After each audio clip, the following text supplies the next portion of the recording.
we'd like to have a moment of silence in honor of that young man and the other young man who also tried to stop the shooter in the school.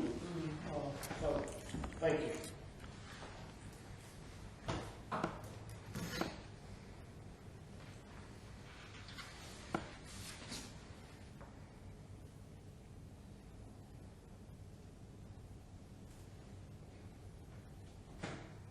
Thank you. Ready to read it, please, sir? I pledge allegiance to the flag of the United States of America and to the republic for which it stands, one nation, under God, indivisible, with liberty and justice for all.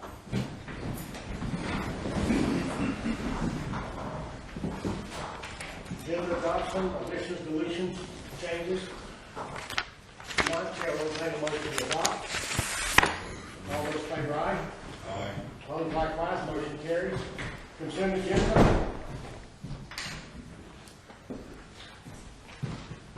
Additions, deletions, corrections. None, Chair will entertain a motion to adopt. All in favor, aye. Aye. Opposed, likewise, motion carries. Item 6, swearing in of Tim Daniels.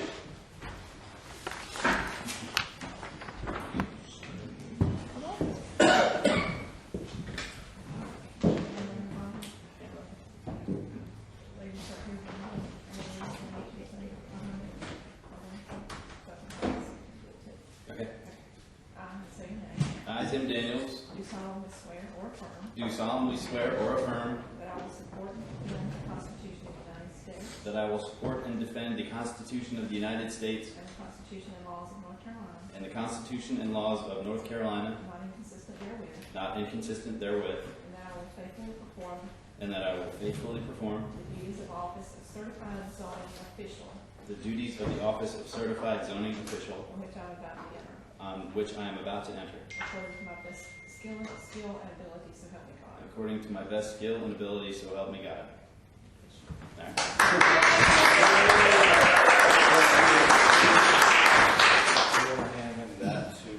Oh, I'm sorry. Yeah, more cookie cutter. Oh, we did. No. Thank you. Congrats. Good job, Tim.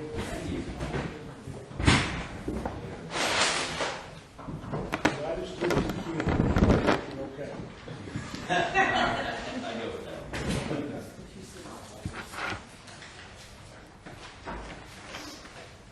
Item 6, public hearing.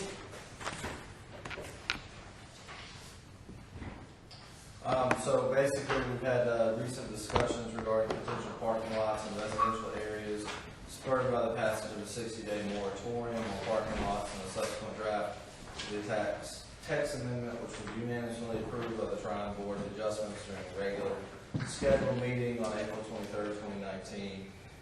The amendments address business sharing, adjacent parking lots, and satellite parking, zoning district consistency. I guess William, Tim, if you have anything you need to put in.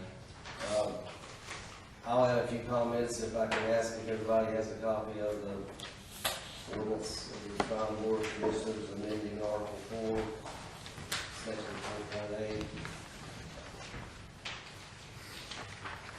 I think early on, maybe the day we met about the moratorium, a copy of this was also passed out. But anyway, this has been an evolving draft, not very much evolution to it, really. But the planning board actually looked at this at 2 separate meetings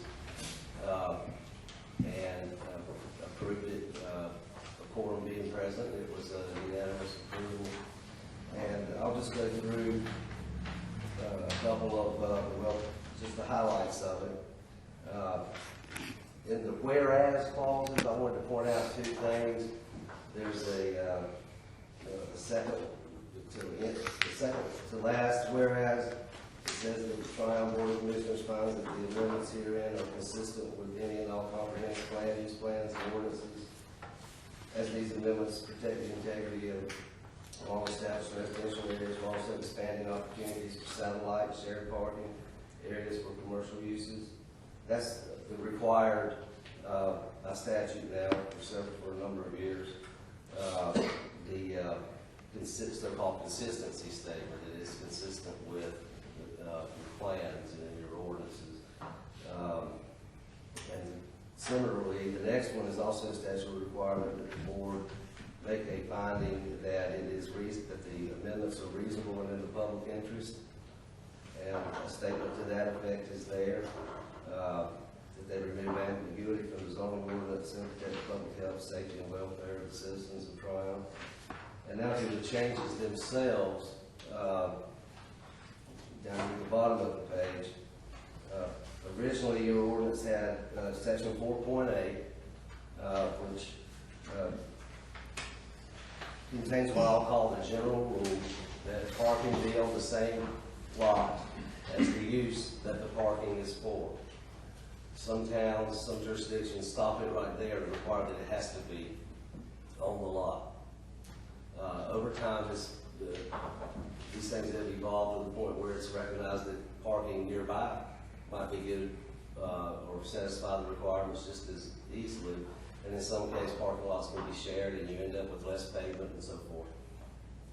Tryon already had in place one step further from that general rule, which was section 4.8.2, which I broke that into A and B, and this is the real heart of the changes.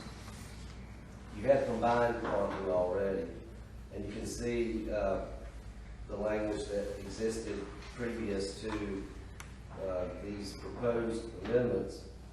You allowed the required parking space, and that means spaces, the required parking space for any number of separate uses, each of which is within 100 feet of, used to say each other, but we changed that, recommend changing it, each of which is within 100 feet of the designated parking area, may be combined in one lot, but the required parking space for any one use may not be assigned to another use at the same time. That was starting to get into what I know as shared parking. So you already sort of recognized that, but it wasn't really, there were no rules about how do you decide if there's a parking lot, there's 4 places that are never used, or maybe the whole lot's never used on weekdays, or weekday nights or evenings. So we added what a developer has to show if they want to share parking. Combined parking is more or less like a lot that has all the spaces that those uses that these patrons park there have all their spaces there. You might see them in some areas. You might see parking only for this space only for such and such restaurant, and then you go down, maybe there's 10 of them, and you go down a little ways, and the next 5 are for a tax office, and that sort of thing. That's true combined parking, where there's enough spaces for everybody to have all the parking they need. Shared parking is where there's areas that are never parked, parked in, except, like I said, on Sunday, or in the evenings, or during the day, like the professional offices. So, if a developer or an owner wishes to satisfy his parking requirement by using an existing parking lot, and wants to say or purports that, well, we're going to use, say, a church parking lot because they only use their lot on Sunday. I'm just coming up with an example. Then this language is new. It shows what they have to show to let that shared parking satisfy their parking requirement. 2 or more uses, I'm reading from the new language, 2 or more uses may share the same parking spaces, provided that the developer can demonstrate that the uses will not overlap in hours of operation or in demand for the shared spaces.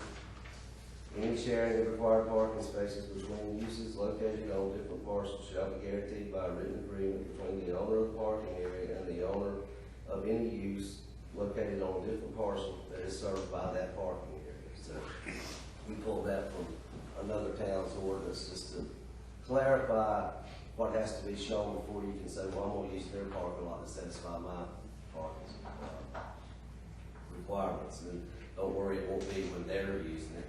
Well, now they have to show something to be able to avail themselves of using shared parking. And the next section, is what was broken out as 4.8.2B. Satellite, location on other properties, satellite parking. Now, sometimes satellite parking might also be combined or shared parking, but this is, more envisions just a satellite lot that serves one use, satisfy their parking.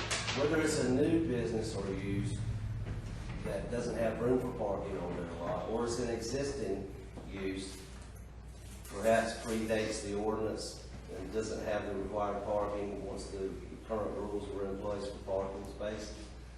Or maybe they just want overflow parking or more parking, but they don't have it on site, so they want to use a satellite lot. And I guess I'll just read this. If the required automobile parking spaces cannot reasonably be provided on the same lot on which the principal use is conducted, such spaces may be provided on other off-street property, provided such property lies within 100 feet of the main entrance of such principal use. The 100 feet already appeared in your ordinance under combined parking. Such automobile parking space shall be associated with the principal use and shall not thereafter be reduced or encroached upon in any manner, except to the extent the satellite parking is also approved as combined or shared parking.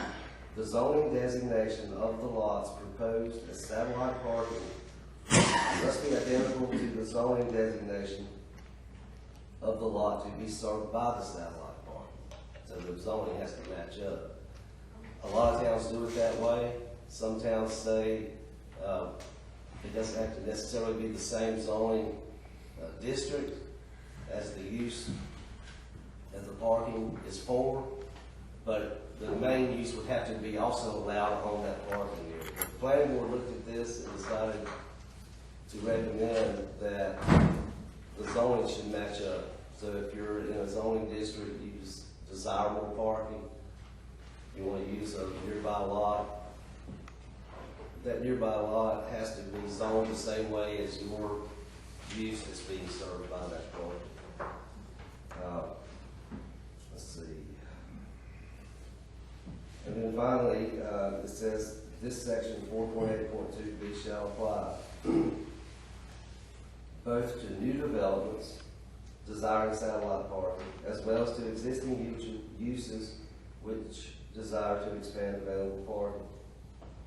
And in no case shall satellite parking to serve non-residential uses be allowed within any residentially zoned district.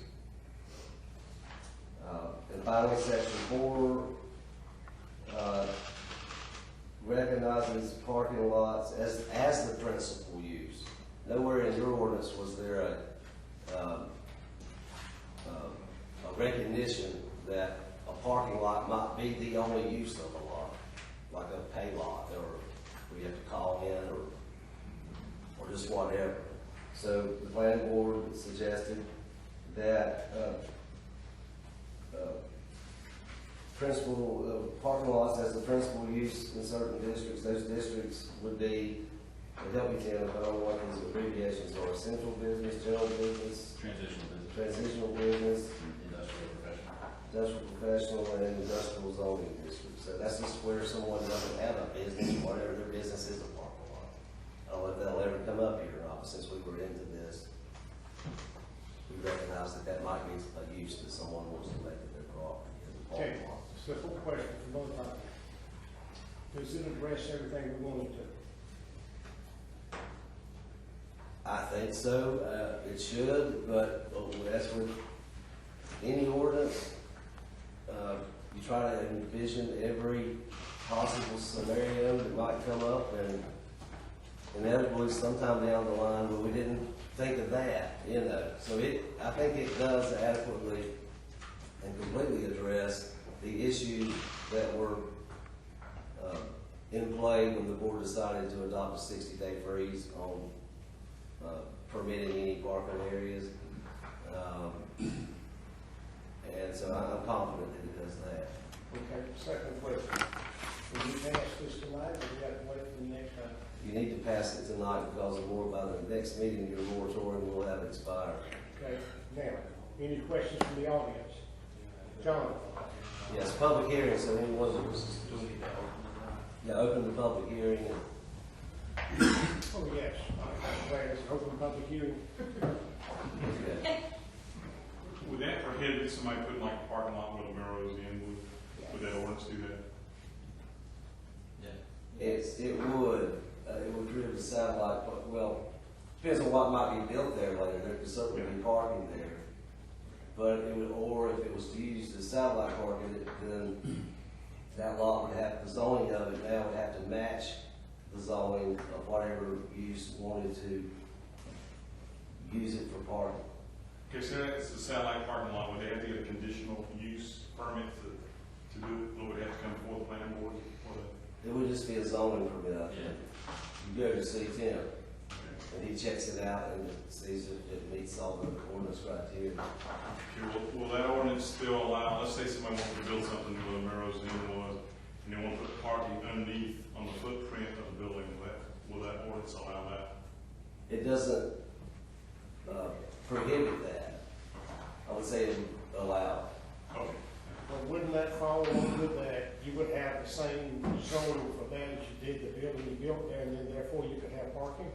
Right, I mean, he's envisioning a use, a new use, building that satisfies its parking with a properly designed underground parking garage, I suppose is what it is. I mean, bed and breakfast is gonna require parking, and it will be part of that situation, so that'll be fine. One more question I had, for Goshaw Hill, that's another area that has some older homes, would it prohibit just a random parking lot? You know, let's say somebody decided to build an inn up there, and they wanted to buy the neighboring property to put a parking lot in, would it prohibit that? As long as it's done, if it's the same zoning district, yeah, that should be fine, as long as it's conducive to the business, the new If business. it's not contiguous in common ownership, it's up the street a little ways, then it has to be 100 feet or less from the use. Yeah, I got that, but my question is, can I raise a building next to a building that I've got an inn to put in a parking area in a residential area like Goshaw Hill, assuming that that's allowed? So long as the inn is allowed in the residential zone, then the parking is, as I said, the general rule is it to be on the same lot, but if it's the neighbor, it's the adjacent lot, then that would qualify.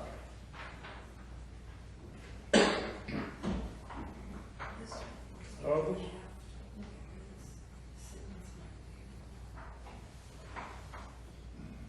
That answer your question, John?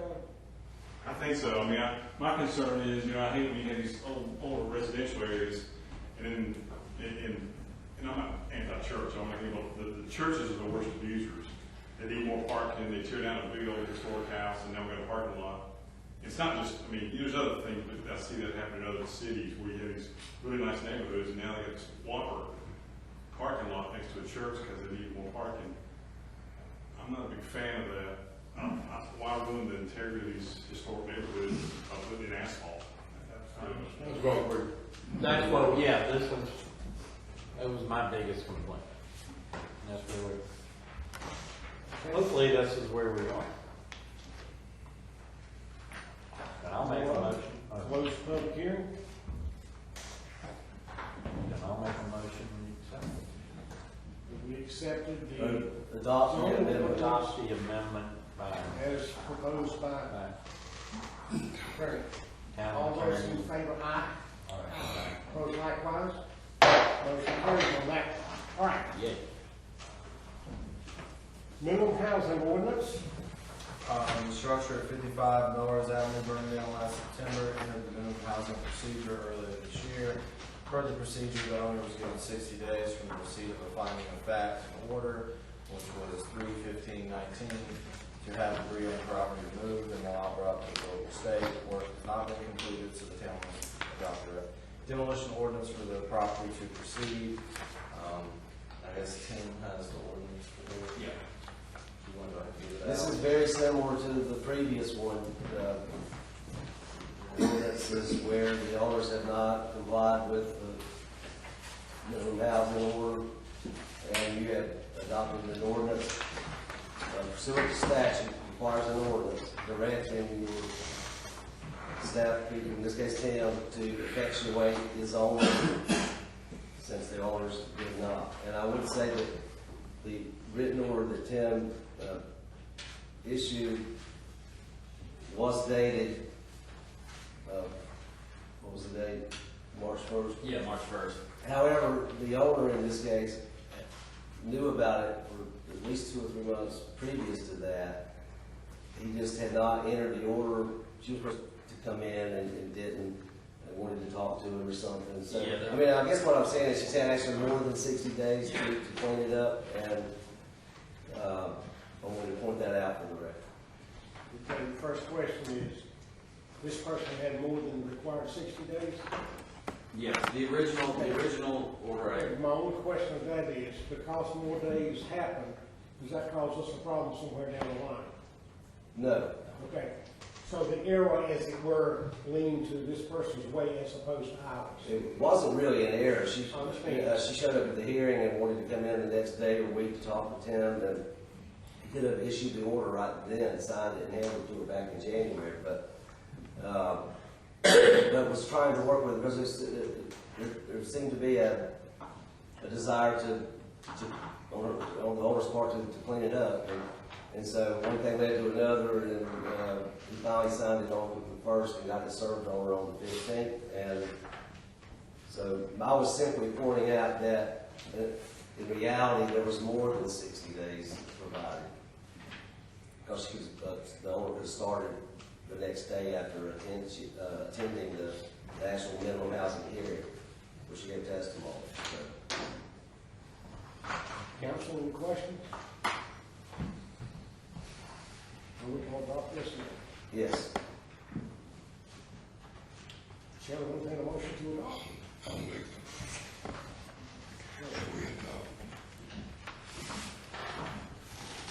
Ordinance number 219-0521. Well, that's, Oh, come on a second. We're not, we're still in a public hearing? No, Okay, I understand. so, all right, so we're, any comment that could be in, Bob? That's on the public hearing. it's not a public hearing, but the board can certainly, if anyone here has an interest in the property or represents us, Yeah, I guess, Bob would have to be in, Robert Lang, 35 Melrose, the property of Joanne. I wanted to bring up 2 things, and whatever you do to clean it up, and talk briefly with Tim about it. So Tim, I'm sorry I haven't gotten to it written down yet. Being right next door and talking to my neighbors that are also right next door, we just want to make sure that whatever you do to clean it up, you account for the potential dust and the potential residue on the neighboring properties. For example, I just had my house power washed, and it's going to start being painted next week, and there are a lot of issues around that with residue and all the dust that's going to be kicked up. So I want to make sure that appropriate measures are taken with the contractors to make sure they either protect and or clean up anything they do. You've got Annie next door, who's always sitting on our street and porch, and you've got the properties on Lindcourt behind. So if whatever you pass could include that, it would be greatly appreciated. The other thing that, if there's any way that it can be included, is that when the tornado hit in October 17, a lot of trees came down there in Woodland Park and the area right behind the inn. As they're aging, they're looking pretty scary in terms of a fire hazard. And while you have the equipment and the crews, and I don't know if there's anything to work out with the property owner behind it, but it would probably be best in the long run if you could yank all that stuff out of it. Okay. And the third thing, and this is the last I promise, there have been a lot of scavengers over there, sometimes myself included, but lately a lot of people have been taking the retaining wall stones right there abutting Melrose Avenue, which of course isn't on Maryland's property, but it's on the town property. And so that erosion is going to happen. And probably a quarter to a third of the stones on that retaining wall are removed. So I just wanted to bring that to the town's attention. Well, that needs to stop. And, well, I had to kick somebody out of there today that was doing that. They pulled their car right up to those stones and loaded them back with it.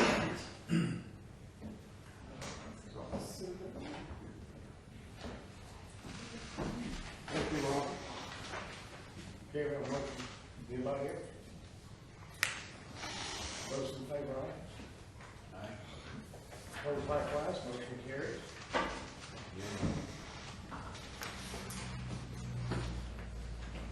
Now, RFQs. So you have in your packet a review of statement qualifications for the Columbus Saluda Shrine Water System Interconnection Line. The review pertains to the investigation, diagnostic analysis, and possible repair of the infrastructure. So we put out RFQs and received 2 statement qualifications from a Withers Ravenel as well as another firm.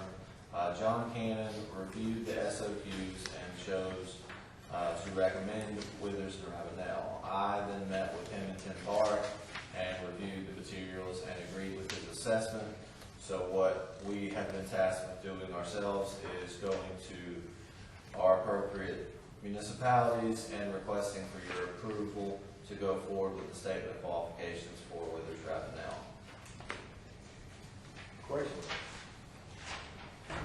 And all expenditures come from the monies that we accumulated Yeah, so- from the municipalities during the season. Yes, sir. So we have money from all 3 municipalities in an account.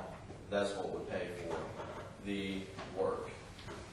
Do we actually want to try to fix it? I mean, Well, it never worked. Is it going to work now? If the engineer comes back and says it's going to take 20 grand to fix, I think it'd be in our best interest to look at it. But if they come back and say it's going to be a couple million, then I think we, might want to pass. But the best thing about this prospect is we're going to find out, for better or worse, where we actually sit.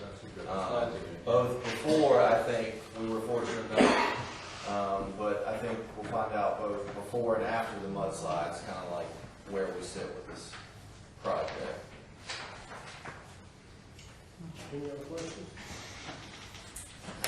So we have a motion to move on. All in favor, aye. Opposed likewise. Item 10, Rock Climbing Park. Yes, sir. So this is the finalized version of the rock climbing management plan for the proposed Melrose Mountain Climbing Park. So we'd like you to discuss the plan of the park. With your approval, we can begin to put the plan in place and begin the process of building the new park from various agencies. And I'd also like to give 2 gentlemen the floor if you have anything to say. Jonathan Durst. I live on Hogback Mountain Road, a couple miles down from the proposed recreational use of a ton of Tryon property. I have worked with Kevin to put this before you. I really appreciate the opportunity to do that. I think this would be a great resource to local outdoor adventure folk to provide a local recreational resource. And I'm Kevin. I'm co-founder and Brad with Jonathan, and we both really look forward to working on this project and just being a local from this area. Really like to provide more outdoor activities for the youth in our area. So, Question? A comment, I went up with them the other day, walked to the cliffs. It's pretty cool. I'd love to see it happen. It could be tied into Harmon Field eventually with a youth climbing wall and a WOWs. But this is a good use of that property because it's really just sitting there idle. And I'd like to thank Jonathan for bringing the project in front of us. It was a big deal, so we appreciate It it. looks to me like it'd be a very small footprint there and a lot of good gained out of it. Start talking about the good things. A lot of people come from other places here. They have to have some of them have to have a place to stay. And we have it, folks. I mean, this is an EDC and tourism opportunity for us. Chair, entertain a motion to adopt. All in favor, aye? All opposed, likewise, motion carried. Alright. Item 11. Item 11. Talk about the new. Yeah, the purchase of a Kubota UTV to be split between the water department and the streets department. With it being over $10,000, I need your permission to purchase it. You have the quote in front of you of $14,100 for the equipment. And, you know, we're basically needing it in preparation of doing all the work on the mountain. We found out how useful it was in the previous 5 main breaks on the mountain using the fire departments. Leah, for edification, when water pipes had a problem there, they borrowed one of those from the fire department. And one of the council people went up and they had to hook about 50 to 75 pounds of equipment and parts to fix it up a dirt road. And without that, I don't know how long it would have taken them. So it seems to me like it's a good expenditure of money. I mean, it's almost a necessity. You can go over. Okay, shall I entertain a motion that we adopt as recommended? Okay, all in favor, aye? Aye. All opposed likewise, motion carries. Motion amendment number 2, item 12. You have in front of you the budget amendment number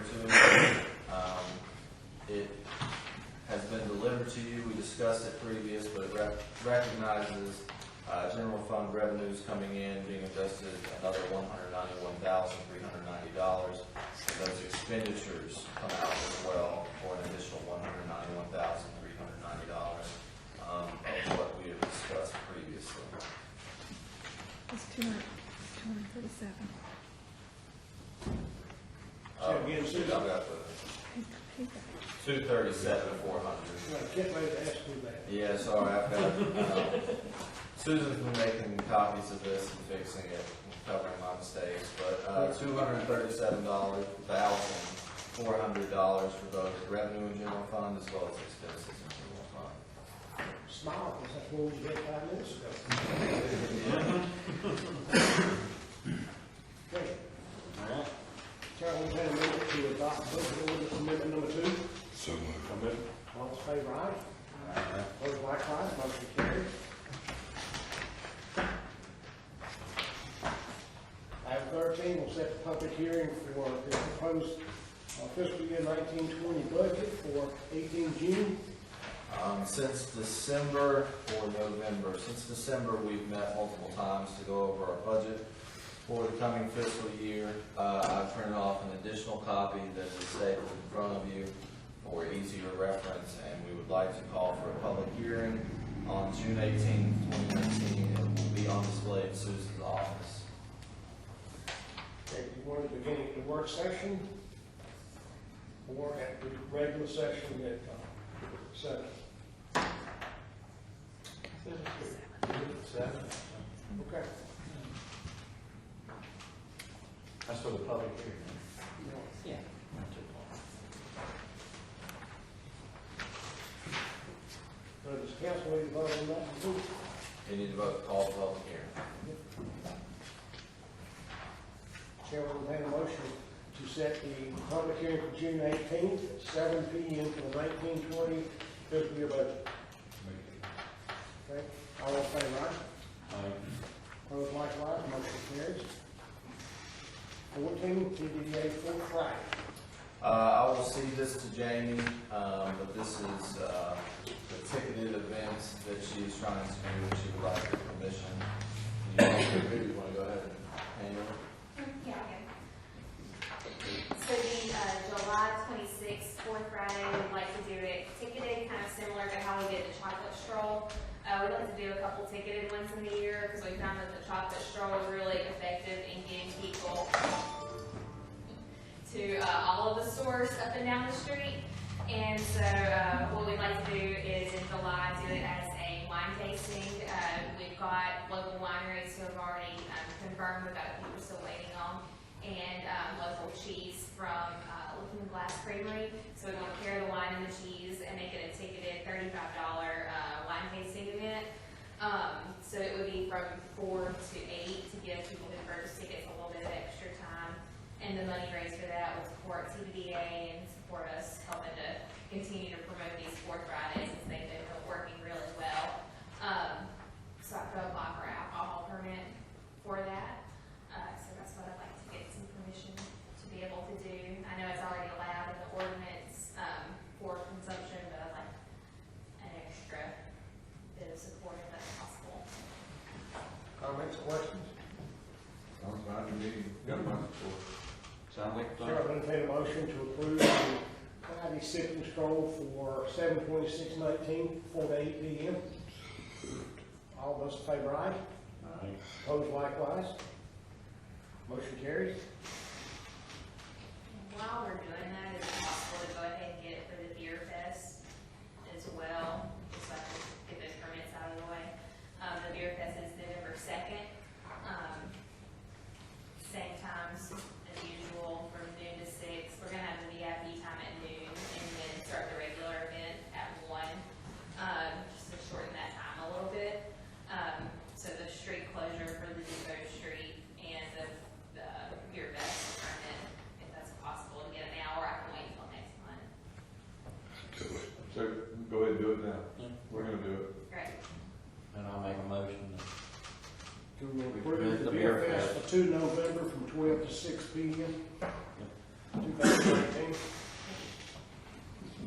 All in favor, aye. Opposed likewise. Motion carries. Back to Jamie. And then I guess No, I'll I didn't read. I heard that. I said, no, I didn't. You didn't? Okay. No, okay. I can hear you. I can hear and see. Raise your hand like, well, She was late, right? just checking. So are you voting for Item it or 15, against it? TDDA update. Huh? Did you vote for it or against it? Delayed reaction. It's my update. That's most of my update. Like I said, we are starting to plan for the Beer Fest, and our annual meeting is scheduled for June 24th. That's a Monday. I'm not sure of the location yet, but go ahead and put that on the calendars. I think it's usually starts at 5:30. So save the date for that. I would love for everyone here in this room to be there. And just another quick thing is this past month, we had several different groups who come to town, who've been given different tours of one way or another of downtown. We had one group of about 20 people who were from the Asheville area who just pick a different town once a month to go tour, and so they picked here. And Robert Lane helped us on part of that tour, and most of those people are ready to move from up the mountain down here to live. We said, just keep coming back and visiting.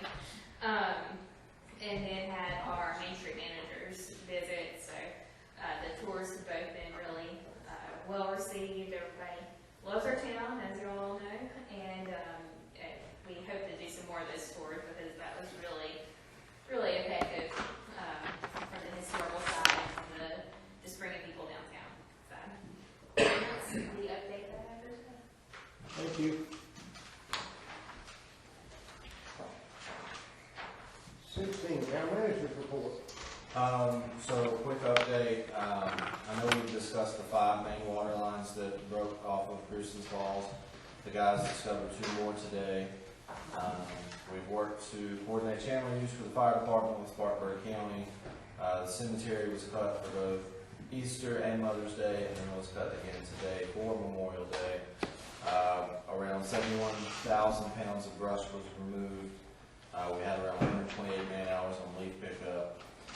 We have inspected a pipe at the Roseland Community Center, and we've gotten a quote for the piping.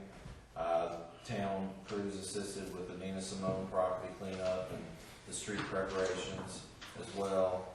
We've installed the stand pipe and the hose reel for the garden club. We've had to do even more locates for the fiber line. Hopefully the fiber line should be done by the end of the week. Pipe work at Harmon Field. The Delaire project held the first baseball diamond. The senior picnic and field day was at Harmon Field. Had DOT come out and look at more potholes, and they did repair 176 as well as Packlet. We've had our meetings with Piedmont Utility Group and Duke Power. Down to Earth should have installed the new plants today at Morris. We've obviously got more materials for the CIP. We also had a CIP meeting with key staff. We toured the trouble areas that we were discussing. We met with Saluda and Columbus on the interconnect. We've been working with the insurance adjuster regarding the damages at Harmon Field. We met with a contractor who will be doing the cleanup. They should be starting hopefully Thursday. So the awning at Rogers Park was replaced. The gutter's been installed as well. The only thing we have left to do is it extends the black pipe into the creek. I got another hydro seeding quote. I can run that by you if you're interested. And basically, the house of 356 East Howard was torn down. The old, what's known as the old Vernon lot that is now owned by the town, we have cleared that. We will go back to clear some more to try to make it more appealing for whatever future use you decide. I'm working on getting an email to you regarding the sidewalk list as well. Things in transition, just to kind of let you know, maybe BJ can talk about it. The police department is planning a national night out, which, do you want to talk about that real quick? Right now, we're still in the beginning process. It's a national event where you bring community partners together with emergency personnel, and it's a way of just building rapport, building bridges with the community. And right now, we're still in the beginning of the stages of planning, but we're getting a really good response, and so we're hoping to have that October 1st. All right.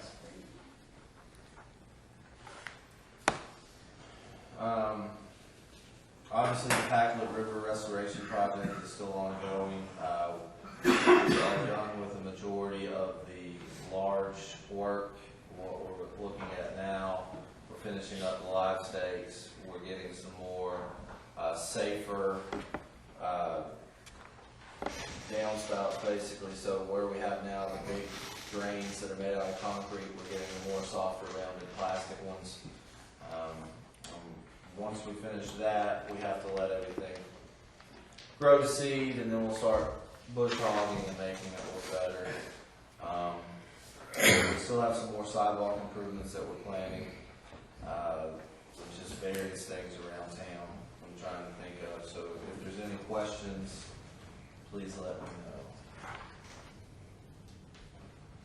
Well, for 2 years now, your last item has been sign straightening as needed. As needed. Could you move that to the top of the transition? Because I've not seen any signs straightened. I have seen one moved at my request, but I've yet to see evidence of sign straightening. And every sign in Tryon is crooked. I'll put it at the top of the list. But putting it at the top of the list requires action. Yeah, absolutely.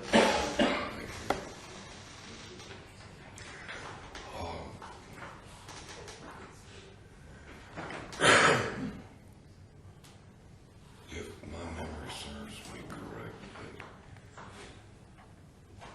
a directive was made at the last meeting after 2 months of discussion to have the superintendent of Foreman Field here.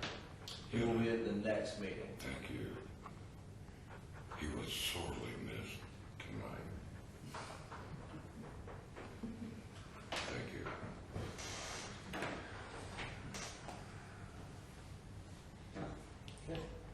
Item 17, order Sherelle, Chris, Bill Poole, Bill Ingram, and me.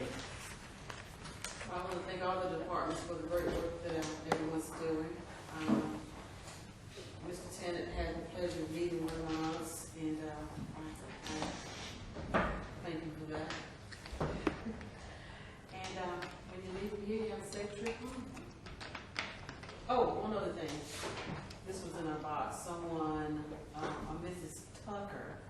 sent a letter to the town manager and the water department for the work that they've done, so we appreciate that. Yeah, that's positive, yeah. I'd like to thank all of the citizens for coming out tonight. And I would like to compliment you as well. Many of you know that we were visited by the National Task Force for the Nina Simone project, Birthplace project, which is presently under renovation. And we finished the first phase Friday before last, and last week we had the future uses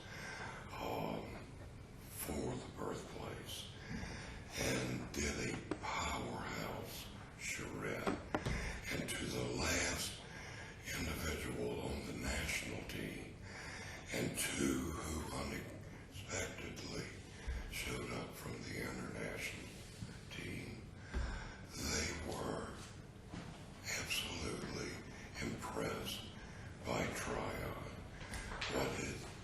how it presents itself, how welcoming a community it was, and I thank you for that. And have a good evening. I want to thank y'all all for coming. Congratulations, Tim. And I think we did some good business tonight. We're moving forward, and really, that's about it. I don't have a lot to say. I will echo the sentiments of my other commissioners. I'd like to thank the staff. PJ, how we got the keeper. Yeah. If you haven't noticed, the new Rogers Park awning is up. John, I tend to agree with you back there. At first, I was apprehensive about a hard awning, but it really is nice. So, Jamie, I'd like to thank you. The hard work you're doing with TDDA is showing up. You can see it, see the results. Thank you very much.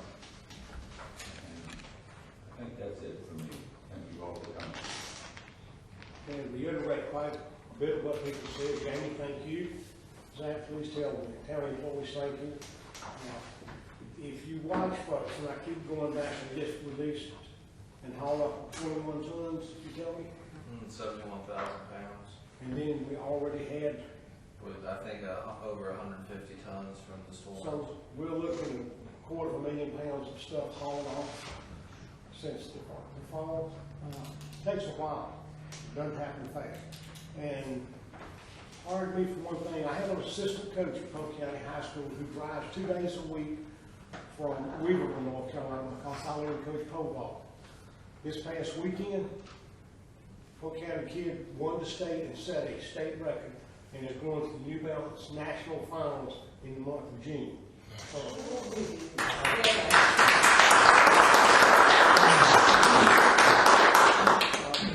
I'm a great coach. I said they're all good at hiring people.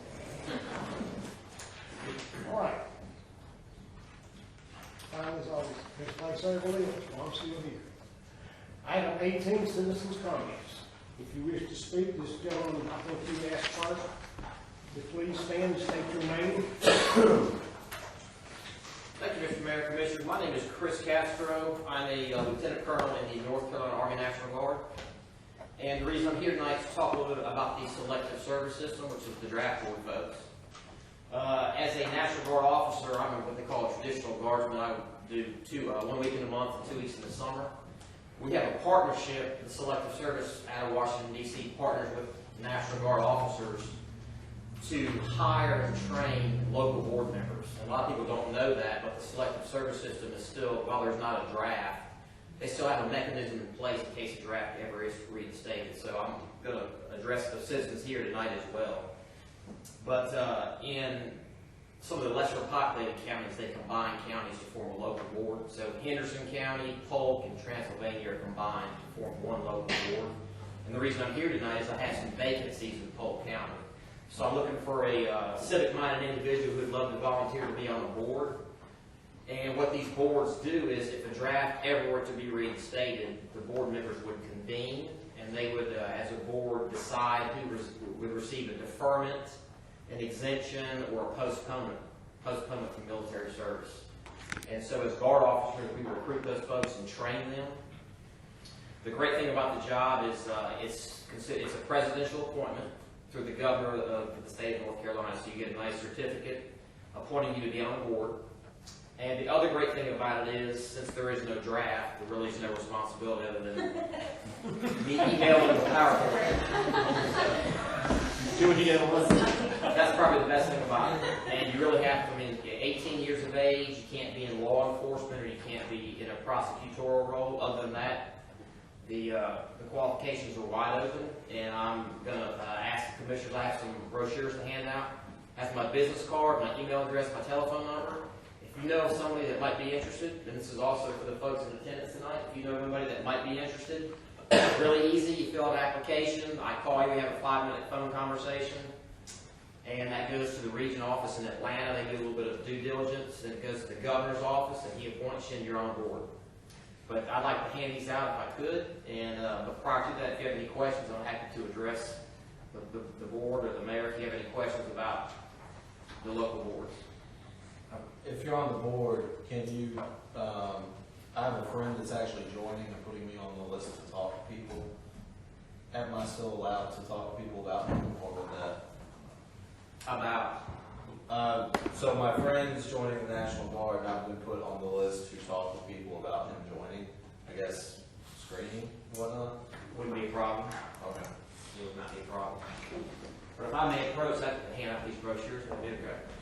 How soon before the women receive selective service? You know, that's a good question. A lot of folks ask me that. What I tell them is I would contact my member of Congress. And your member of Congress can really address that. But the great thing about the board is we encourage diversity, and we look for women and men, members of all ethnic groups to be on our boards. So women are certainly encouraged to apply to be a board member. But as far as the draft goes, that's really a legislative question, and I would tell you to talk to your senator or congressman person about that.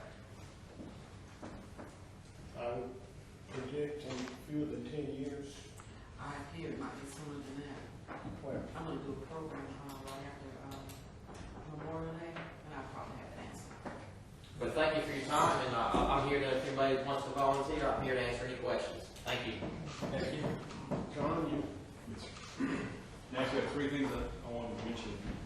First is, about a week after y'all's April meeting, one of my neighbors asked me, what has Trine done to recognize veterans in terms of like a memorial or whatever? And I was embarrassed because I couldn't think of anything. Maybe y'all know something. But her point was well taken. She said all the neighboring towns have like a little memorial for veterans in their service.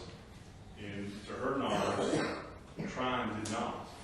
I was in Waynesville a couple weeks ago, and there was a shell of a jet. That's not what I'm talking about. Dropped out of a jet or a mortar, in town. I'm thinking something to recognize. When you look through the old Polk County News, and I don't want to think road names either, because I lived through 911 when that happened. But originally, 108, they debated making the name of that highway, according to the old Polk County News, is Veterans Highway, which they ended up not doing. But I'd like the town to consider that idea. Chris? If I might comment, prior to Frank Ortiz's death, there was a plan to do a memorial, a 4-sided memorial, each side dedicated to one branch of the service, up at the Depot Plaza, to be paid for through a fundraising campaign sponsored by the American Legion.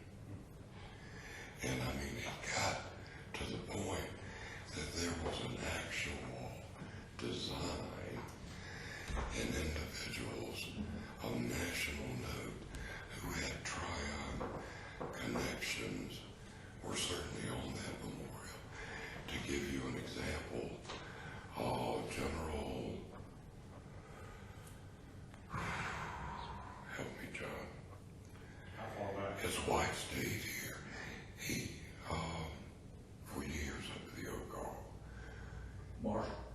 Marshall, who wrote the Marshall Plan, has very clear Tryon connection. Could I help Frank with this? I would check with someone up there to see if there's been any forward movement and or if we could again get some forward movement, because I think it's a great idea and I think that's a great location. That's the big challenge.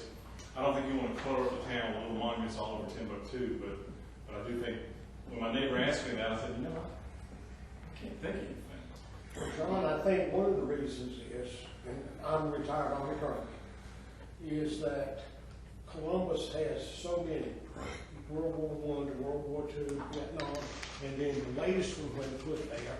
I think that's why people didn't think about it as much. I don't think it was intentional. I just think that it was focused there. Okay. I'm embarrassed to tell you that I haven't been following your budget for the next year, but I want to encourage you to have more money in the budget for leaf removal. The reason I say that, my neighbor who's, I hope I don't embarrass, I don't know how old he is. I'm guessing he's 12 years older than I am.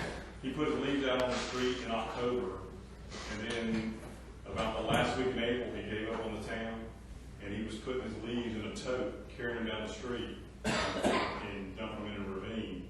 And it'd be tough for me. I'm going to be younger, and he carried quite a few totes.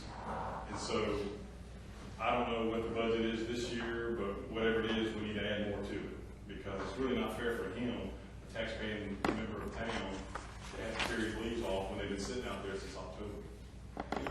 The last thing I wanted to mention was, I think, thank goodness for y'all, I don't come very frequently. I maybe come like 4 meetings a year. I think I was here in September, and there was a discussion about installing the camera that goes outside. And I've heard various stories, it's obsolete now, whatever, but I guess my point is, let's not accept a gift from people if we're not going to do it. I mean, my understanding is the camera was given, and is it installed, and I just don't know where to look? Yeah, no, so the camera's installed. Okay. And it's on, right now it's on Explore Tryon on the About page. So just click the About page and it comes up. You'll notice that it's slow, and that's because the bandwidth has been cut back because we're sharing bandwidth with someone else. Our current website is a free website, and it cannot handle the capabilities of posting this over. So we're currently working on developing a new website that would allow us, that we would have to pay for, but it would allow us to bring this over to have just, you click the Tryon page, it pops up, and it'll be moving in one of the corners that we choose. Okay. Will it still be the same web address, Zach? Even when we change the web page? No, sir. We're going to a .gov. So if you go to the tryon-nc.com, it will redirect you to tryonnc.gov. And we'll hold that open, since it's a free domain, I guess, we'll hold it open forever, so that when people have it saved in their bookmarks or whatever, it'll just take them to that website. Okay. But we do have the camera up. We had it up roughly about over a month ago, but we had issues with the connectivity because we're actually having to use one of the local businesses' bandwidth to be able to get it online, because we don't have access to internet there.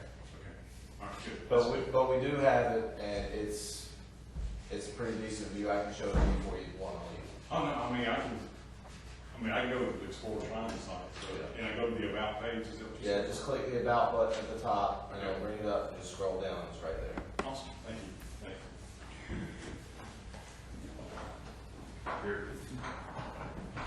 I'm Jerry Slaughterquist. I'm chair of the Tryon Cemetery Commission. I want to thank Zach and his full crew for all the cutting of grass and trimming. The cemetery looks great.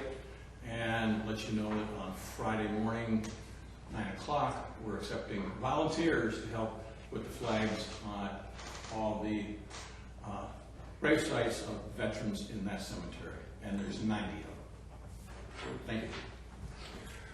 I have a question for Zach. Could you remind me when our board retreat is?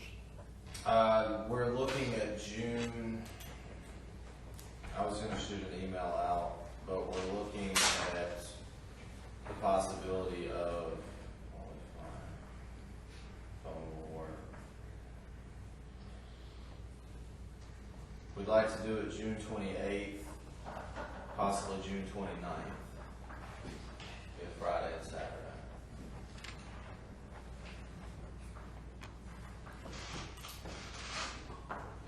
Thank you. Yes, sir. Steve King, I'm from the Hidden Hill community here in Tryon, and just about all the neighbors have called the town hall to get an answer on this, and I wasn't going to say anything tonight because, but when John brought up leaves, I thought I better go ahead and stand up and bring up leaves again. I do appreciate the fact that today, after 2 months of calling and everything, they got around and cleaned up our neighborhood, which has been a disaster for 2 months. But we still have piles of leaves that people have piled up for the city since October, since November, that have still not been picked up. And I just want to find out, are they going to pick them up? And I can at least let my neighbors know that they're not going to pick them up, so that they're going to have to pay for themselves. But it's a mess. And what the problem with it is the fact that it's blocking up all our gutters. And now we're in a drought area, but we weren't in the last, 4 to 5 months. And it's been a real mess. And a lot of property has been damaged because water going behind houses and stuff like that. So, yeah, our crews are working to get leaves up as fast as possible. I know we've had this conversation multiple times about how behind they actually are, but the past 2 weeks they've been pulled off of basically their actual jobs to repair the water lines on the mountain. So it's those small things that build up, and I have had discussions with contractors about getting daily quotes so that next year, if we cannot get to it due to the troubles we have, then we can have a contractor come in and do it. What, would it be possible to get somebody to come in? Yeah, I mean, like, for whatever, 10 grand or whatever it takes to kind of help out. Because clearly, we do have troubles. And we've had troubles since October. I don't care how much it costs. It bothers me immensely that we know we have an issue. And here it is May, and we haven't been able to deal with the issue successfully in an efficient way. Well, in reality, I've been here 40 years, and we've never got the damn leaves up in a timely manner. I can give you reasons, but we didn't get. They won't do it. I know we're short-handed. Pass simply for So that's the problem. We now have 30 minutes. Yeah, we're short-handed, but if we're short-handed, we have the money we need to hire and get it. Yeah, I mean, if the board wants me to look at doing that, I can get a budget amendment, pull money over. We can hire a contractor to do it. How long will that take? I can probably have that done by next month. The budget amendment would have to be at the next meeting, but I could probably have the money spent by then if the contractor's willing to come out and do it. And that has been my fear, that I have said that we have X number of dollars 3 years to go to fund balance. We have half or less of that last year. We're going to have a tenth of that this year and next year. That's how we got in trouble in the 90s, folks, and ended up with $1.6 billion in the red. I don't have any problem with any guy. There was more than that. They had lawsuits, and there was a lot of things that got us in the red there. No, I'm not saying it was that. I'm just saying that, yes, I would love to have a contractor, and quite frankly, with the number of employees we have, I think we probably want to plan to contract it every year. We did that for a year or two. We did indeed. And the complaints stopped. Exactly. That's it in a nutshell. But it's untenable for leaves to lay on the street for 7 months, more than half a year. If I were a citizen who had that situation, I would drop a match. Don't anybody Maybe they do. Yeah, I think we can get this one up,